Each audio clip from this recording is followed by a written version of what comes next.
अस्सलाम वालेकुम नाज़रीन, आपका मेज़बान सैयद अली रज़ा आपकी खिदमत में हाजिर है और आप देख रहे हैं डेली पाकिस्तान ब्रांच। नाज़रीन, मैं इस वक्त थाना हरबंसपुरा की हदूद में मौजूद हूँ। यहाँ पर बिलाल शाह नामी शख्स ने गोलियाँ मारकर 6 लोगों को ज़ख्मी किया, जिसमें से एक की डेथ हो चुकी है और 3 सके भाई जिनमें से एक की मौत हुई और 2 ज़ख्मी हैं। उनके मुद्दई हमारे साथ हैं, आइए इनसे जानते हैं कि क्या वाक़या पेश आया। अस्सलाम वालेकुम। वालेकुम सलाम सर जी। बताइएगा क्या वाक़या पेश आया? वाकया ये पेश आया जी, ये भत्था गोर है, इस भत्था मंगदा है। इस तो पहले 4-5 महीने पहले इन्हें 50,000 रुपये का मुतालबा किया। साढ़े किसी दोस्त ने कहा भी यार इनू दफा करो दे दियो, असी उन्होंने 50,000 रुपया देता है। हुण उन्हें फिर कनैक्शन वगैरह कट्टे ने तो उस सिलसिले च भाई मेरा तो वो 4 पार्टनर 3 पार्टनर उस जगह के मौके पर गए ने, एक काम करन डे ने तो बिलाल शाह इतफाकिया आया आके इन्होंने कहा भी साड़ियाँ तारां क्यों कट्टियां। वो कह रहा भी तुसी आयो चाचा जी मेरे घर आयो। उस गली च बिलाल शाह की गली च खलो के काम कर रहे सन। इन्होंने कहना चाचा जी आयो, इन्हों की अकल तो पर्दा पै गया। ये तिन्ने बंदे ही उन्होंने नाल चले गए घर। उन्होंने अंदर घर बुला लिया। बुलाने तो बाद अंदर कोई तलक कलामी होने लगी, इन्हों की तलक कलामी होने लगी है तो बाहर नूं शाहद दोस्त जड़ा केबल का पार्टनर है उन्हें कहा चलो यार उठो फिर कर लांगे। जिस वे उठ के बाहर नूं निकले ने उन्होंने अंधाधुंध फैर की है, जिद हाजी साहक जड़ा मेरा सके चाचे का पुत्र है नाल बहन हुई है। उस तो छोटा मेरा भरा है चाचे का पुत्र मेहर नवीद। उस तो बाद छोटा चाचे का पुत्र उस उन्होंने भरा शहजाद जिदी उत्थे मौके की डैथ हो गई। जिस वे उन्होंने चुकन गया मेरा भतीजा उन्होंने भी उन्होंने फैर मारे ने भी ये भी इन्हों का बंदा है, मार दो इनू। सुलह के लिए उसने हमें बोला कि मेरे घर में आओ, उधर भाई बैठ के बात कर लेते हैं। हम लोग उसके घर में चले गए हैं। उधर उसने पूरी फील्डिंग लगाई हुई थी, ऊपर भी लड़के बिठाए हुए थे, नीचे भी। हमें तो कुछ मालूम ही नहीं था कि इसने ऐसा करना है हमारे साथ। जब उधर गया तो उधर थोड़ी सी तलख कलामी हुई है तो उन्होंने मौजर निकाल लिए हैं। फिर वो जो ऊपर थे वो भी नीचे भाग आए हैं। सब जने ऐसे अंधाधुंध फायर करनी शुरू कर दिए हैं कि पता नहीं क्या हो गया। आज कितने दिन गुजर गए और आपके मुलजिम गिरफ्तार हुए? आज जनाब 5-6 दिन हो गए हैं सर। किसी ने कोई ना मेरे किसी ने भी कोई पुलिस वाले नहीं कुछ भी नहीं कर रहे। हमारी गिरफ्तार भी कोई भी नहीं हुआ सर। आप वज़ीर आला पंजाब से क्या अपील करते हैं? आईजी पंजाब से क्या अपील? हम ये उनसे विनती करते हैं कि मेहरबानी करें, मुल्जिमों को उनके उनके छेती तो छेती उनको गिरफ्तार करें। वो पहले भी ऐसे ही हैं, कभी किसी को फैर मार देते हैं, कभी किसी को फैर मारते हैं, रिकॉर्ड जाफता है जनाब। हमारे से बता भी उन्होंने 50,000 रुपया पहले लिया, बाद में भी इसी सिलसिले में वो हमें ब्लैकमेल कर रहे थे और हमने उनको बोला कि भाई किस चीज के पैसे दें तुमको, तो वो उन्होंने हमारी तारें वगैरह काटनी शुरू कर दी। बाद में उधर मिले बोलते हैं कि आ जाओ उधर बैठ के बात करते हैं, तो धोखे से हमें घर ले गया। उधर जाके हमारे साथ ऐसा किया उन्होंने। पीछे मेरा भाई भी आ गया है सुन के, वो जैसे जैसे कोई आता गया वो उसको मारते गया। मेरा एक भतीजा था वो पुलिस में था, वो जब आया मेरे को गोलियां लगी हुई थी। मैंने उसको बोला यार मेरे को फैर लगे हुए हैं, मेरे को आसरा दे के बाहर ले चलो, तो उसने 2 फैर फिर मेरे को मारे हैं, एक इधर टांग में, एक सारी ये देखे ये मैं थोड़ा सा ऐसे ना हूं तो मैं मेरे भाई की तरह उसी वक्त ही मैं भी मर जाता। फिर मेरे को उसने आसरा दे के बाहर लाके चला। उसने 2 फैर फिर मुझे मारे हैं और एक मेरे वो भतीजे को फैर मारा है। बाद में दूसरे लड़कों की मैंने मिहनत किया, वो मेरे को मोटरसाइकिल के ऊपर लेकर सारे अस्पताल की तरफ गए हैं सर। हमारा वज़ीर आज़म शहबाज शरीफ से, वज़ीर आला मोहसिन नकवी साहब से, DIG CCPO सब से रिक्वेस्ट है कि हमें इंसाफ दिलाया जाए। वकुआ भाईजान ने ऐसे पेश आया कि इन्होंने हमें बुलाया सुलह के लिए, बैठ के ना बातचीत करने के लिए बुलाया। और हम जब घर गए हैं तो इधर उधर जाके उन्होंने जो है ना वो पहले से बंदे खड़े किए हुए थे, तो उन्होंने हमारे साथ ये फायरिंग वाला जो रोल है ना वो किया। इन्होंने हमें मौका ही नहीं दिया। सानू इंसाफ चाहिए।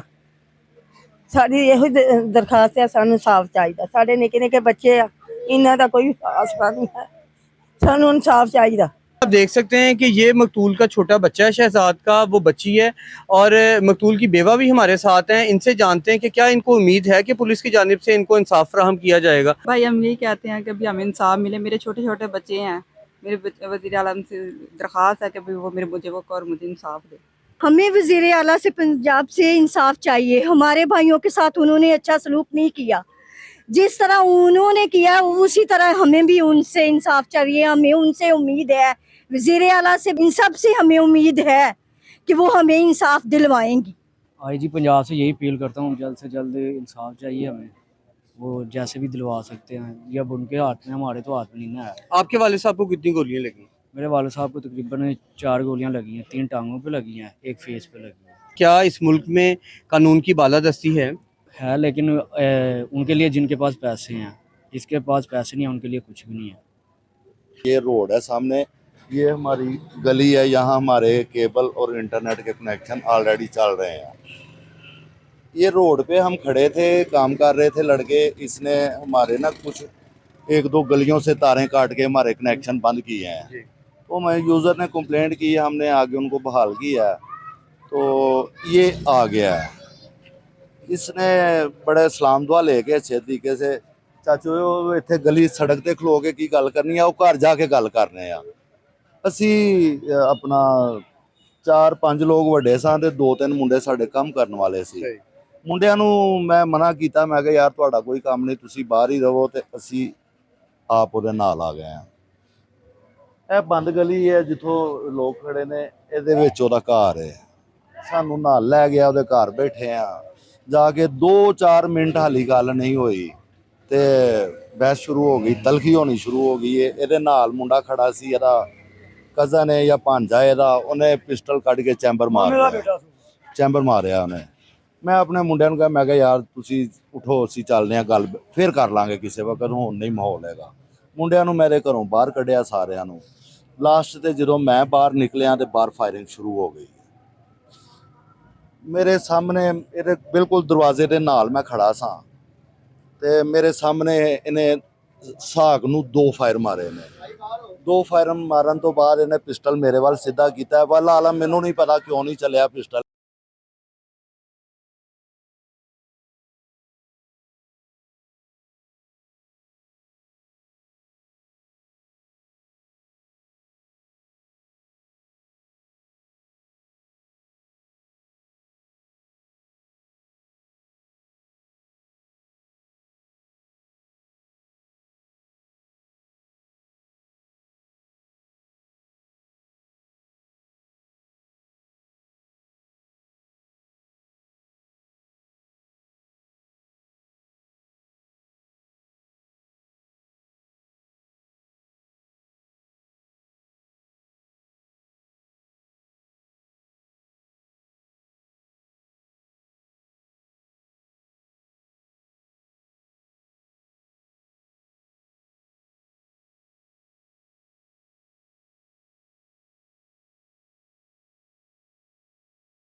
नहीं ਉਹਨੇ ਦਿੱਤੀ ਤੇ ਜਾ ਕੇ ਤਮਾਸ਼ਾ ਲਾਤਾ। ਸਾਡੇ ਕੋਲ ਸ਼ਾਮ ਦਾ ਟਾਈਮ ਹੈ, ਕਰਾਨੀ ਮਾਨੀ ਕਹਿਣਗੇ, ਅਸੀਂ ਕਰਾਨੇ ਪਾਕ ਤੇ ਹੱਥ ਰੱਖ ਕੇ ਵੀ ਕਹਾਂਗੇ। ਸਾਡੇ ਕੋਲ ਗਵਾਹ ਵੀ ਜਿੰਨੇ ਸਾਡੇ ਪੈਸੇ 50,000 ਰੁਪਏ ਨੂੰ ਦਿੱਤਾ ਹੈ, ਇਹਨੇ ਸਾਡੇ ਕੋਲੋਂ ਲਿਆ ਪਹਿਲੇ। ਤੇ ਤੁਸੀਂ ਇਹ ਦੁਬਾਰਾ ਨਹੀਂ ਦਿੱਤਾ ਤੇ ਇਹਨੇ ਤਾਰਾਂ ਕੱਟ ਕੇ ਤੇ ਭੱਤਾਖੋਰੀ ਦੀ ਪਤਾ ਹਾਂਜੀ। ਤੁਸੀਂ ਕੀ ਸਮਝਦੇ ਹੋ ਪਾਕਿਸਤਾਨ 'ਚ ਕਾਨੂੰਨ ਦੀ ਬਾਲਾਦਸਤੀ ਹੈ, ਜਿਹੜਾ ਹੈ 13 ਪਰਚਿਆਂ ਤੋਂ ਬਾਅਦ ਵੀ ਉਹ ਬੰਦਾ ਬਾਹਰ ਹੈ ਤੇ ਤੁਹਾਨੂੰ ਜ਼ਖਮੀ ਬਾਲਾਦਸਤੀ ਅਗਰ ਹੋਏ ਤੇ ਇਹੋ ਜਿਹੇ ਲੋਕ ਇਹ ਹਰਕਤਾਂ ਕਰ ਨਹੀਂ ਸਕਦੇ। ਇੱਕ ਬੰਦਾ ਰਿਕਾਰਡ ਯਾਫਤਾ ਹੋਏ, 14-15 ਉਹਦੇ ਤੇ ਪਰਚੇ ਹੋਣ, ਉਹ ਬੰਦਾ ਬਾਹਰ ਤੁਰਿਆ ਫਿਰੇ ਤੇ ਫਿਰ ਕਾਨੂੰਨ ਦੀ ਨਾ ਹੈ। ਬੰਦੇ ਗ੍ਰਿਫਤਾਰ ਹੋਏ ਨੇ? ਨਹੀਂ ਸਰ, ਹਾਲੀ ਤੱਕ ਬੰਦਾ ਗ੍ਰਿਫਤਾਰ ਕੋਈ ਨਹੀਂ ਹੋਇਆ। ਪੁਲਿਸ ਕੋਸ਼ਿਸ਼ ਕਰ ਰਹੀ ਹੈ, ਹਾਲੀ ਤੱਕ ਗ੍ਰਿਫਤਾਰ ਕੋਈ ਨਹੀਂ ਹੋਇਆ। ਮਤਲਬ ਉਹਦੇ ਤੇ 13 ਪਰਚੇ ਪਹਿਲੇ ਵੀ ਨੇ ਤੇ ਅੱਗੋਂ 6 ਬੰਦੇ ਉਹਨੇ ਹੋਰ ਜ਼ਖਮੀ ਕਰਤੇ ਨੇ, ਕਤਲ ਵੀ ਕਰਤਾ ਤੇ ਹਾਲੇ ਤੱਕ ਪੁਲਿਸ ਦੇ ਹਾਲੀ ਤੱਕ ਗ੍ਰਿਫਤਾਰ ਨਹੀਂ ਹੋ ਸਕਿਆ। ਕੀ ਅਪੀਲ ਕਰਦੇ ਹੈਗੇ ਹੋ ਤੁਸੀਂ? ਸਰ ਅਸੀਂ ਅਪੀਲ ਇਹੋ ਹੀ ਕਰਾਂਗੇ ਕਿ ਇਹੋ ਜਿਹੇ ਲੋਕਾਂ ਲਈ ਐਡਾ ਸਖਤ ਕਾਨੂੰਨ ਬਣਾਇਆ ਜਾਏ ਕਿ ਕਿਸੇ ਨੂੰ ਕਿਸੇ ਨਾਲ ਜ਼ਿਆਦਤੀ ਕਰਨ ਦਾ ਜੁਰਤ ਨਾ ਹੋਏ। ਅੱਛਾ ਮੁਆਸ਼ਰਾ ਉਦੋਂ ਹੀ ਚੱਲ ਸਕਦਾ ਜਦੋਂ ਉਹਦੇ 'ਚ ਇਨਸਾਫ ਕਾਇਮ ਹੋਏ। ਤੇ ਪੰਜਾਬ ਪੁਲਿਸ ਨੇ ਤੁਹਾਨੂੰ ਕੋਈ ਸਿਕਿਉਰਿਟੀ ਜਾਂ ਕੁਝ ਐਸਾ ਫਰਾਹਮ ਨਹੀਂ ਕੀਤਾ ਸਰ, ਜਿਹਦੇ ਨਾਲ ਤੁਹਾਨੂੰ ਤੁਸੀਂ ਆਪਣੇ ਆਪ ਨੂੰ ਸਿਕਿਉਰ ਫੀਲ ਕਰੋ? ਕੋਈ ਸਿਕਿਉਰਿਟੀ ਨਹੀਂ, ਮੇਰੇ ਕੋਲ ਆਪਣਾ ਲਾਇਸੈਂਸੀ ਵੈਪਨ ਹੈਗਾ, ਲੇਕਿਨ ਸਾਨੂੰ ਇਹ ਵੀ ਡਰ ਹੁੰਦਾ ਕਿ ਪਲੀਜ਼ ਸਾਨੂੰ ਨਾ ਫੜ ਕੇ ਲੈ ਜਾਵੇ। सही मतलब तुसी अपने बचाव भी नहीं कर सकते हो ਅਸੀਂ ਆਪਣਾ ਬਚਾਓ ਵੀ नहीं कर सकते। जी तो नाज़रीन अभी डेड बॉडी जो है वो डेड हाउस में है और इनके एक भाई सऊदी अरब से आने वाले हैं। इसके बाद जनाजा होगा, हम आपको दिखाएंगे जनाजे के मनाजिर।